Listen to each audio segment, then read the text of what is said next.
उन्होंने कहा कि अब मक्खी प्रकट होगी तो अब कलयुग आ गया है, आप भी हिमालय जाके गड़ जाओ। जब पांचों पांडव जब हिमालय जाते हैं तो बर्फ की शिला में वो गड़ जाते हैं, सिर्फ युधिष्ठिर बचता है, क्योंकि युधिष्ठिर आजीवन साच बोलता था, इसलिए उसको पानी गड़ा नहीं सका। परंतु श्री कृष्ण भगवान ने युद्ध में उसको थोड़ा सा झूठ बोलाया था, इस कारण उसके पांव का अंगूठा चला गया, गड़ गया।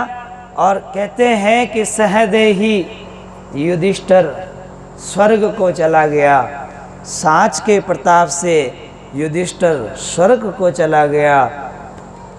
बोलो सद्गुरुदेव की। ऐसे वाणी के तप होते हैं। क्या होते हैं? वाणी का तप। इसलिए कहते हैं कम बोलो और सत्य बोलो। तो इससे क्या होता है? व्यवहार सुधरता है, लोग विश्वास करते हैं और स्वर्गाधिक लोगों की प्राप्ति होती है। तो ये तो था साँच का प्रताप। क्या था? अभी आपने पूरा नहीं देखा साँच का प्रताप। जब आप कथा सुन रहे हैं तो ये भी सुन लें कि चारों भाई नरक में पड़ गए। चारों भाई जाके नरक में पड़ गए और युधिष्ठिर को अकेले को स्वर्ग में डाल दिया। और जब अकेले को स्वर्ग में डाला तो युधिष्ठिर ने कहा, मैं तो ऐसे स्वर्ग में रहना नहीं चाहता, मेरे चारों भाई कहाँ गए? तो वहाँ जो कामदार हैं वो कहते हैं कि तुम्हारे भाई नरक में चले गए। तो इस तरह से उसने सुना कि मेरे भाई नरक में चले गए और मैं स्वर्ग में रहूं। नहीं नहीं नहीं, मुझे स्वर्ग में नहीं रहना। जाओ, मेरी तरफ से धर्मराज जी को कह देना कि मुझे ये स्वर्ग स्वीकार नहीं है और मैं इस स्वर्ग से भाग करके नरक में जाकर के पड़ूंगा जहाँ मेरे चार भाई हैं, अर्जुन, नकुल, सहदेव और भीम।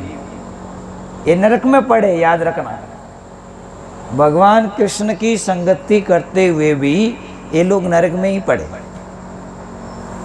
और जब नरक में ये चारों हैं तो युधिष्ठिर कहता है कि मैं तो यहाँ स्वर्ग में रहना नहीं चाहता। बोलो सद्गुरुदेव की। ठीक, तो मैं चाहता नहीं और मुझे नरक में जाके पड़ना होगा।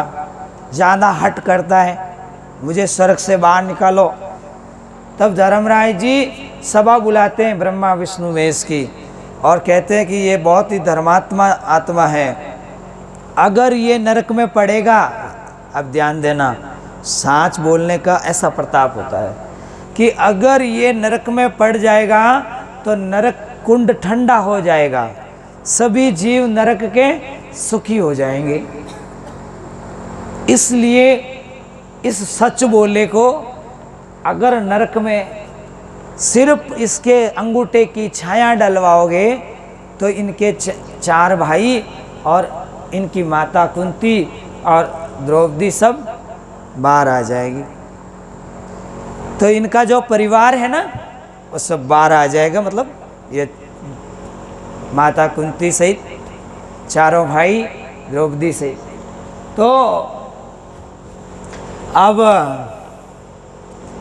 ले जाकर छाया डलवाई अंगूठे की और नरक से फिर वो आत्माएं बाहर आ गई, जिसमें भीम था, अर्जुन था, नकुल था, सहदेव था और इस तरह से द्रौपदी और कुंती, ये सब बाहर आई। तो किसके प्रताप से नरक से बाहर आई? सिर्फ एक सच बोले के प्रताप से। वो सच बोलता था, उसी के प्रताप से वो नरक से बाहर आ गई। फिर ये परिवार स्वर्ग में रहने लगा।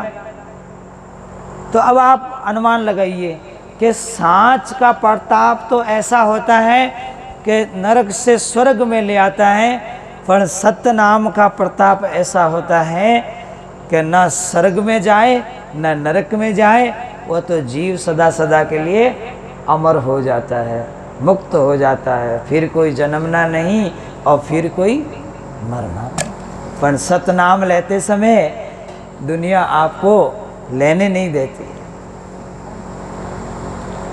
सतनाम इतना कड़वा है, नीम के सदृश है, और नीम का रस जब पीते हैं तो जो रोज पीते हैं तो खुश होकर पीते हैं, और जो पहले पहले नीम का रस पीना शुरू करते हैं तो बहुत ही कड़वा लगता है। सोचते भी बहुत हैं कि पिए कि नहीं पिए, पिए कि नहीं पिए, इसके बदले तो कोई एक तपेली भर के खीर ले आए तो अच्छा है, मीठी मीठी खीर मिले तो सब राजी है।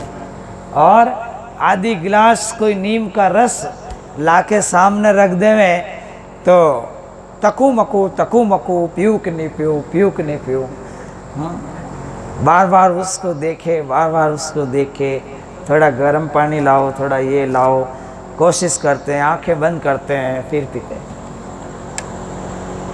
कितना कड़वा है।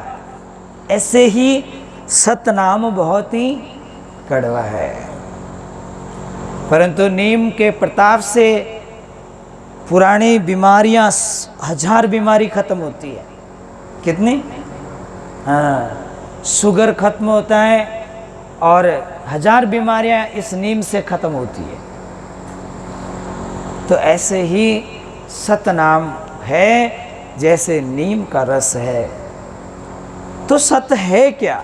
जो पहले भी था, आगे भी, आज भी है, आगे भी रहेगा, जो तीनों काल में हमेशा मौजूद रहता है, वह तत्व सत्य है। और उस सत्य को लखाने के लिए सतगुरु संसार में आए हैं, कबीर साहिब संसार में आए। तो श्री कृष्ण भगवान कबीर साहिब के अनुसार निरंजन के पुत्र विष्णु भगवान और विष्णु भगवान का अवतार है श्री कृष्ण महाराज। इन्होंने भी अपने जीवन में बहुत ही कष्ट देखा, बहुत लड़ाइयाँ लड़ी इन्होंने, धर्म के लिए बहुत ही लड़ाइयाँ लड़ी, पर जो इनको आदेश था वो उन्होंने काम किया। बात इतनी है कि भगवान कृष्ण ने अर्जुन को एक बात बताई कि तुम पूर्ण संत की शरण में जाओ, वो तुम्हें तत्वबोध देंगे, अमर नाम देंगे, जिसे तुम अमर हो जाओगे, फिर कभी जन्मोगे नहीं और फिर कभी मरोगे नहीं। मेरे पास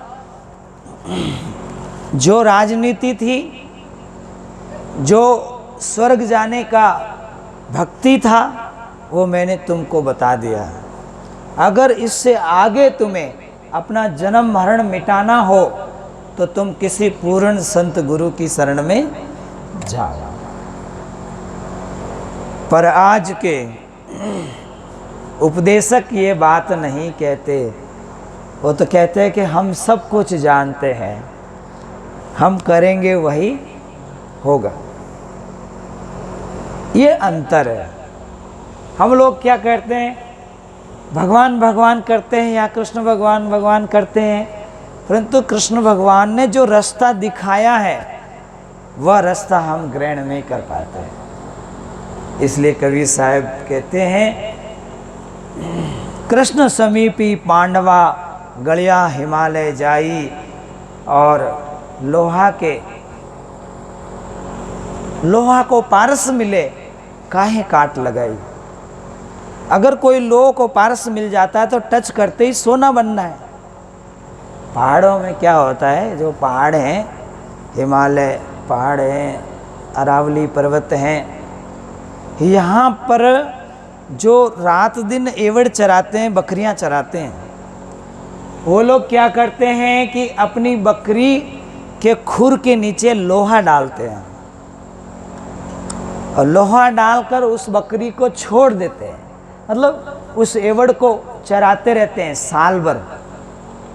और फिर हर बकरी के खुर के नीचे देखते हैं तो किसी किसी बकरी का पांव जो है पारस पत्थर से जाकर टकरा जाता है।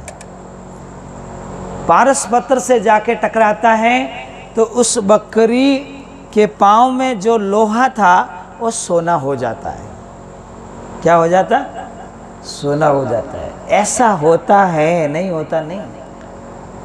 अरावली पर्वत में जाके जो बकरियां चराते हैं उनसे पूछ लेना कभी। आज भी पारस पत्थर है परंतु मनुष्य उसे जान नहीं पाता। और पशु चरते चरते चरते कभी न कभी साल भर में उससे टक्कर हो ही जाती है, तो उस लोहे को भी वो पत्थर सोना बना देता है। ऐसे ही ये पापी जीव को कभी न कभी कोई समृत सार शब्द सत्य को जानने वाले गुरु का दर्शन, गुरु का मिलन हो ही जाता है मनुष्य शरीर में, तो ये जीव भी उस भक्ति को प्राप्त करके हंस बन के अमरलोक चला जाता है। तो कितना दुर्लभ है सत्य नाम जपना, कितना दुर्लभ है, कठिन है, क्योंकि सत्य नाम और सतगुरु की भक्ति बिरला ही हंस जानते हैं, कोई बिरला ही हंस जानते हैं। सब वन तो चंदन नहीं, सब वन में कभी चंदन होता है? सब वन में कभी चंदन नहीं होता। और जिस वन में चंदन होता है उस वन की शोभा बहुत ही लंबी लंबी जगह दूर दूर तक फैल जाती है महिमा। और सब पहाड़ों में कभी सोना होता है? नहीं। ऐसे सब मनुष्यों में क्या हंस का गुण होता है? नहीं। देखे आंखों से भी तो बुरा, सुने तो भी बुरा, बोले तो भी बुरा, कर्म करे तो भी बुरा, माया मोह के लिए मर मिटे। खेतों में देखो माट माट के लिए मर मिटते हैं। तो जिस मनुष्य में क्षमा, शील, संतोष, दया, धीरज, आनंद, उत्साह जैसे गुण हो वह मनुष्य परमात्मा का प्यारा हो जाता है। और सत्संग आपको यही गुण भरती है कि आप अपने स्वभाव को निर्मल करें। चलते हैं एक भजन की ओर।